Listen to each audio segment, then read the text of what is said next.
Moscou menace de réagir par les mesures de précaution adéquates si l'OTAN déploie les forces et des infrastructures nucléaires plus près de la frontière russe.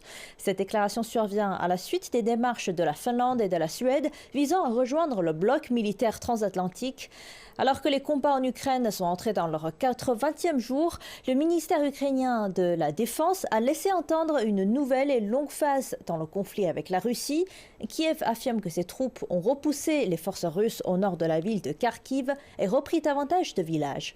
Le ministère russe de la Défense souligne que ses forces aériennes ont attaqué un dépôt d'armes à Kharkiv et détruit des capacités de production d'une raffinerie de pétrole utilisée par l'armée ukrainienne dans la ville de Poltava. Le président ukrainien Volodymyr Zelensky se dit prêt à dialoguer directement avec son homologue russe Vladimir Poutine. Moscou estime qu'une rencontre directe entre Poutine et Zelensky pourrait avoir lieu, mais uniquement après l'obtention d'un accord sur les questions majeures entre les deux parties.